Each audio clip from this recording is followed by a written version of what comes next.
ازيكم عاملين ايه؟ وحشتوني جدا جدا جدا. الاول مره يشوفني اشترك في القناه، يفعل زر الجرس ويضغط على كلمه الكل عشان كل ما انزل فيديو يوصل لكم. حطوا لايك يا جماعه، مش تخسروا اي حاجه لو حطيتوا اللايك. للفراخ الجامده دي هقول لكم على ابسط طريقه واسهل طريقه تعملوا بيها الفراخ المشويه. حاجه كده وهم والطعم خرافه ومش مكلفه جدا. حاجات بسيطه جدا هتاكلي بيها احلى فراخ مشويه. مش محتاجه ان انت تكلفي نفسك ولا تجيبي صوصات غاليه ولا تجيبي حاجات مكلفه، لا بابسط حاجه بالحاجات اللي عندنا موجوده عندنا في المطبخ كده في التلاجة. هنعمل احلى فراخ مشويه يا جماعه. ما تركزوش في الطبق اللي مكسور ده كانكم شفتوش اصلا.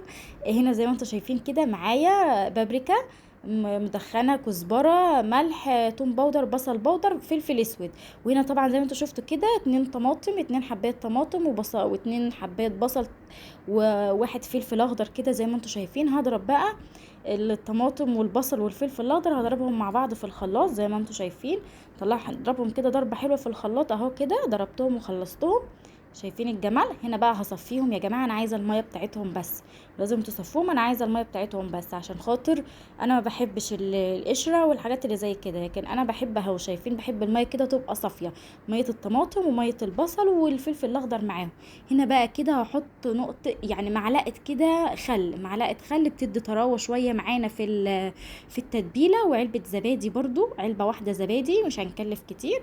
فرخه لها علبه زبادي، انا بحط للفرخه مثلا يعني فرخه 2 كيلو كده حلوه، بحط لها علبه زبادي ومعلقه خل زي ما انتم شايفين. طبعا الشوي ده ليه كذا طريقه عشان محدش يقول لي ليه كذا طريقه وليه كذا وصفه. بس انا بقول لكم اسهل حاجه ممكن تعملوها، ما تصعبوش على نفسكم وهتاكلوا والله احلى فراخ مشويه. فما تصعبوش على نفسكم واعملوا كده تتبيله سهله وبسيطه والله، والطعم بيبقى تحفه في الاخر. يعني انا لو طلت ان انا ادوقكم الطعم كان عامل ازاي كنت دوقتكم كلكم. بس يعني الوصفه سهله بالحاجات اللي موجوده عندنا في البيت. هنا شايفين كميه التوابل دي كلها، هنزل بها بقى كده على الخلطه اللي معانا. هننزل كبايه كده على التوابل كلها وهقلبها حلو كده مع بعضها. والوصل معايا لغايه هنا في الفيديو حطوا اللايك يا جماعه، اللي بتسمعوا الفيديو مش بيهون عليكم تحطوا اللايك، حطوا اللايك يا جماعه عشان الفيديو يترفع ويتشاف كده لاكبر عدد من الناس.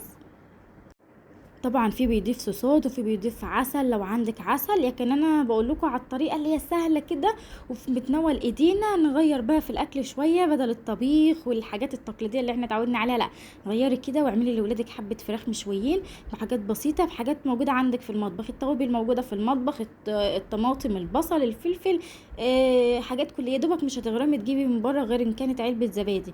وكل الحاجات اللي انا حطيتها موجوده دايما عندنا في المطبخ. فسهلي على نفسك كده، مش لازم تشوفي الوصفات الصعبه والحاجات الصوصات الغاليه والحاجات اللي بيحطوها، او ان كان عسل. لا عادي، انا عملتها من غير عسل من غير صوصات وطلعت حلوه جدا. اسهل اسهل اسهل اسهل وابسط طريقه للفراخ المشويه يا جماعه.